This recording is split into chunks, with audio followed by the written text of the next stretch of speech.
Imagine for a second that your mind is a high end smartphone. I mean, we're talking the latest model, incredible hardware, top tier processor. It's capable of connecting to, well, the entire sum of human knowledge. Right. But let's be honest about the actual user experience.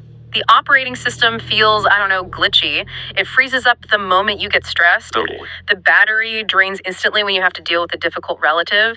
And you have these annoying pop up ads, anxieties, random cringe memories from 10 years ago that just block your screen no matter how many times you swipe them away. That is a painfully relatable diagnostic. I think most of us feel like we're running a beta version of some OS that hasn't been patched in like decades. We're lagging. Exactly. We're dealing with high latency in our own heads. So imagine if you could access the source code. Imagine you could actually rewrite the software to fix the bugs, patch the crashes, and, optimize the system so it runs perfectly smooth even when you have 50 tabs open. That's the dream. Well, that is the promise of the material we are diving into today. We are decoding the Salayatana Vibhanga Sutta. Which I have to admit sounds incredibly intimidating. It sounds like we're about to, I don't know, chant in a cave for an hour. It does, it really does, but stay with us. The source material we're using today comes from the Abstract Speaker course. And what they've done is taken this ancient Buddhist text and essentially translated it into, well, Silicon Valley speak. Yeah. They frame the whole thing as a user manual for a super application. And it's so refreshing because it just strips away the religious aesthetic and looks strictly at the mechanics. It treats spiritual practice not as a ritual or a moral obligation, but as a system update. Right. The goal isn't to be holy or pious. The goal is to be optimized, to function without the lag. So let's install this update. The premise here is that life is the application we're building to solve our problems. But to get the pro version, the source says we need to overhaul the system architecture. And they identify the eightfold path as the motherboard. Right. Now, usually when people hear eightfold path, right speech, right action, right livelihood, they think of it as a school rule book. Don't say bad things, don't do bad things. A list of don'ts. Exactly. But this source argues that from a super app perspective, the Eightfold Path is actually the infrastructure. It's the highway system that allows data to move through your life. So it's not about being good just for the sake of it, it's about efficiency. That's it. If your speech is toxic or your actions are chaotic, you're just introducing bugs into the code. You're creating system conflicts. Okay. If you're lying to people, you have to remember the lies that uses RAM. If you're angry all the time, you're overheating the CPU. The Eightfold Path is just the protocol for a low-friction system. You have to lay that foundation first, or the app simply won't launch. But here's the specific insight that I found fascinating, and it's something I think a lot of people miss.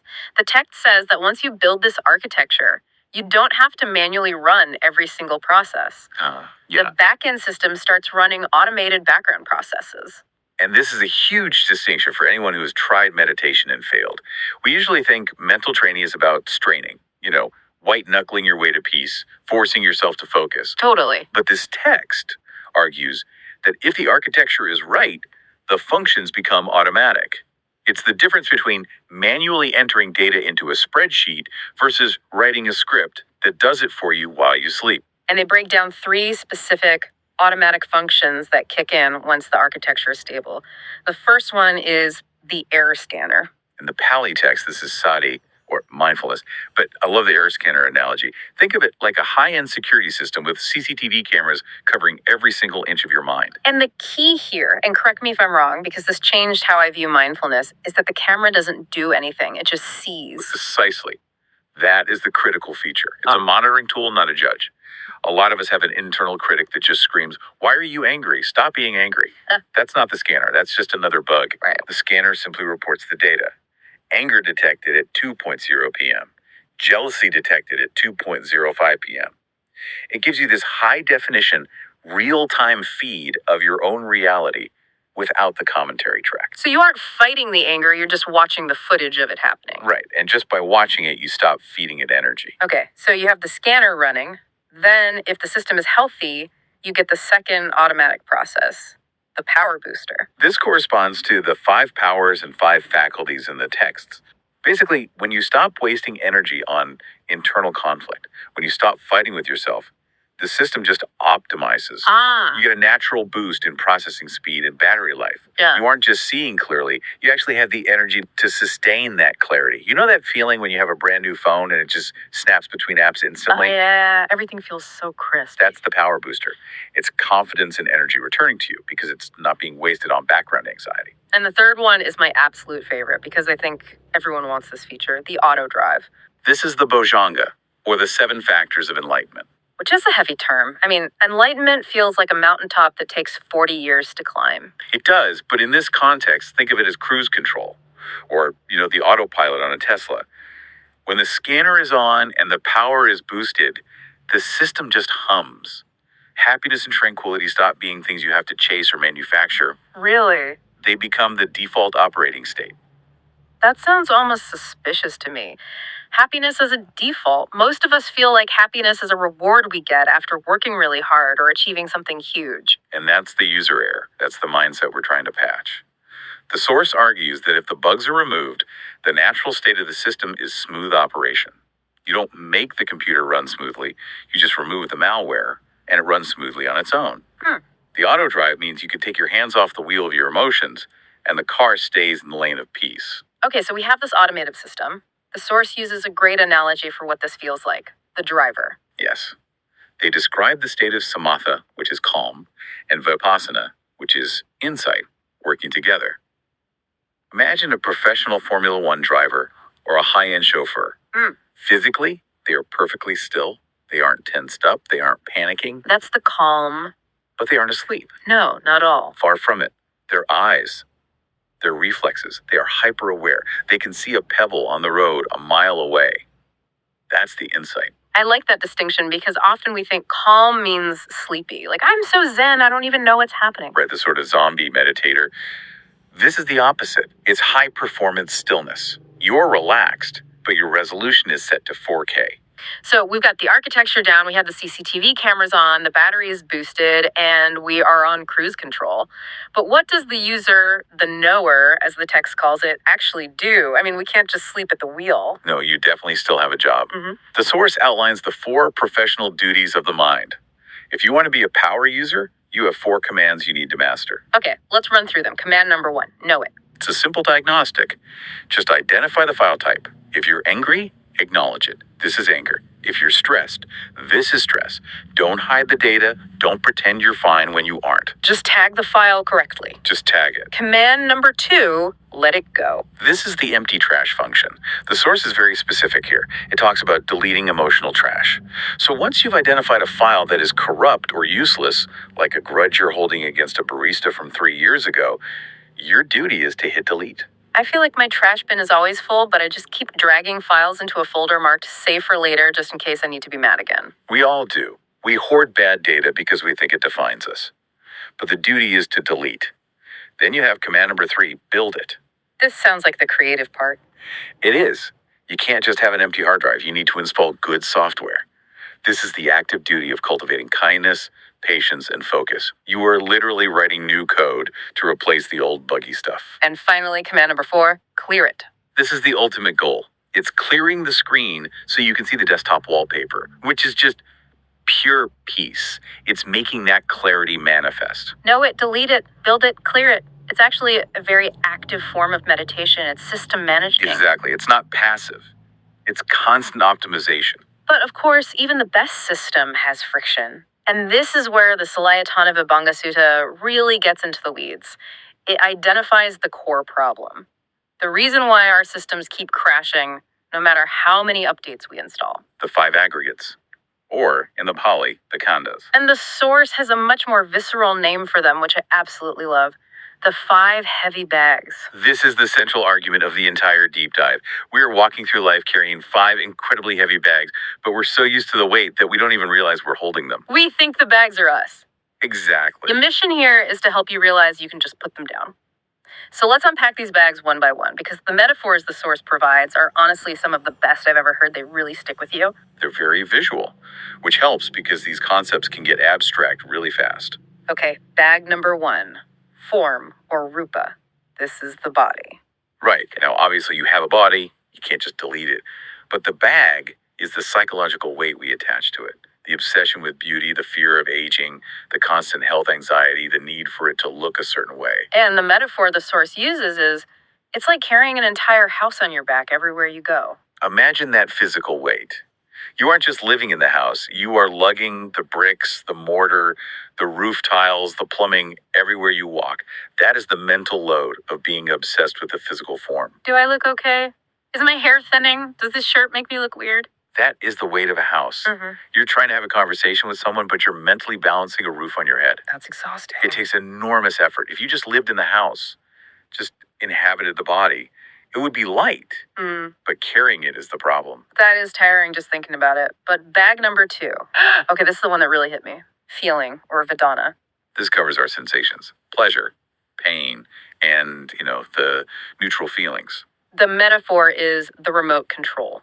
And this is so profound. The source says carrying this bag is like holding a remote control for your own emotions.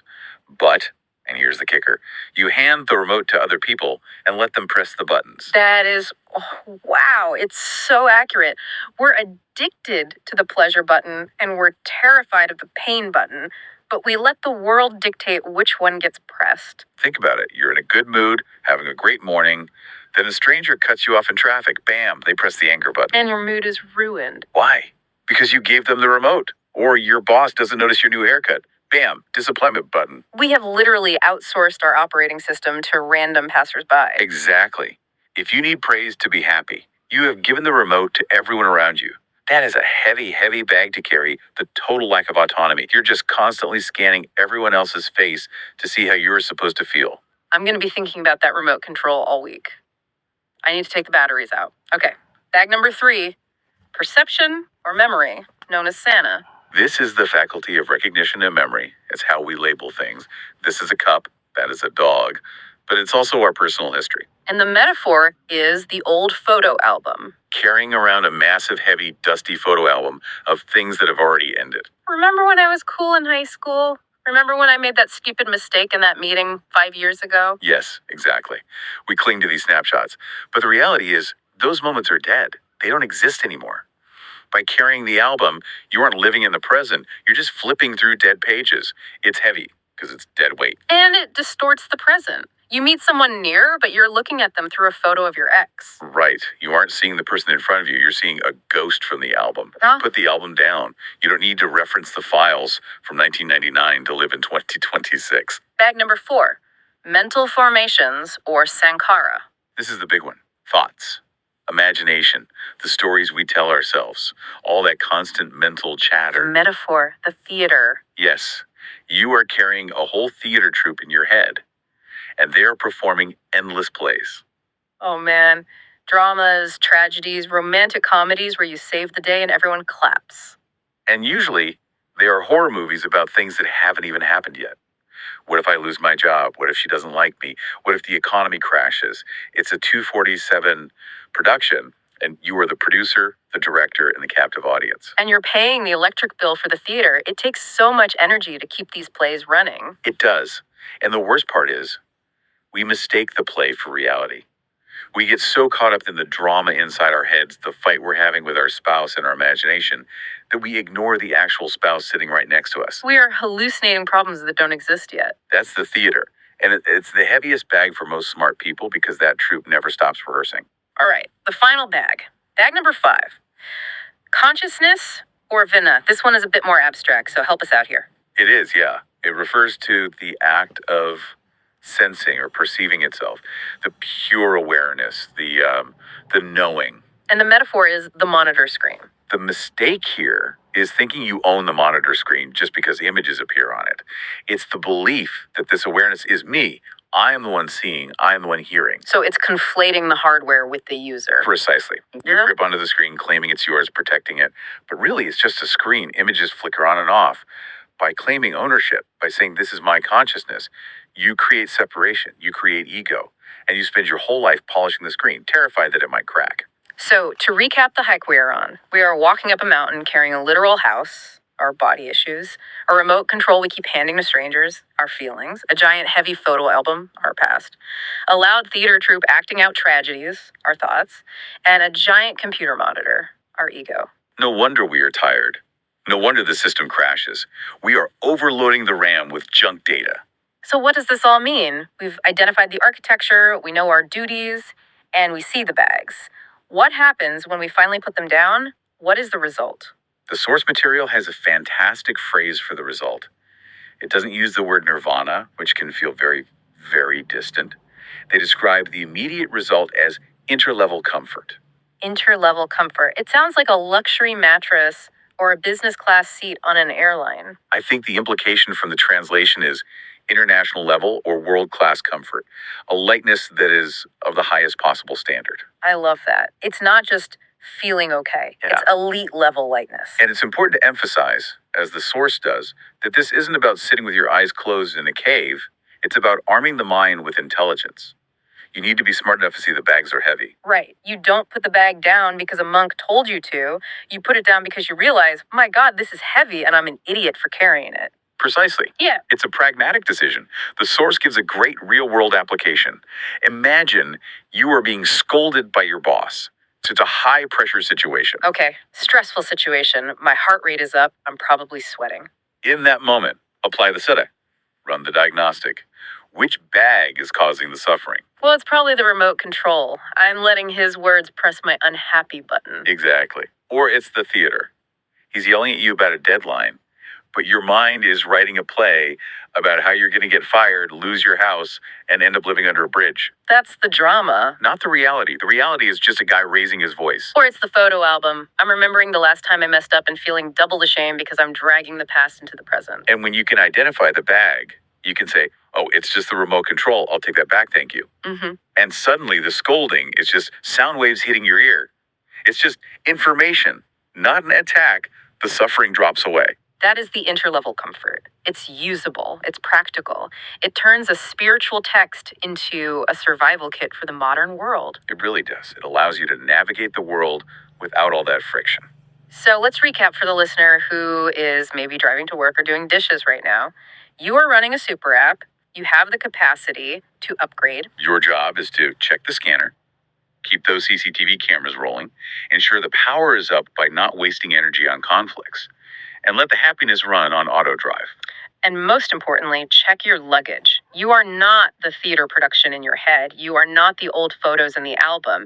And for goodness sakes, stop handing the remote control of your emotions to random people on the internet or in traffic. Put the house down, put the monitor down, travel light. I feel lighter just talking about it, but the source leaves us with a bit of a mystery, doesn't it? It does. And this is a final thought to mull over. We talked about the super app running on auto drive. We talked about the bags being put down. Yeah. If the happiness is automatic, and the bags, which we usually think of as ourselves, our body, our memories, our thoughts, are put on the floor, then who is the one actually doing the listening right now? Whoa, wait a minute. Is it the user? Or is it just another screen flickering with information? If there is no bag carrier, is there a problem? I'm going to need a second cup of coffee to process that one. That is the ultimate question, isn't it? If I put down everything that makes me me, what's left? That is the question. Okay, And it's a question only the silent mind can answer. Well, on that note, we hope you enjoy your lighter load today. Upgrade that software, folks. And enjoy the drive.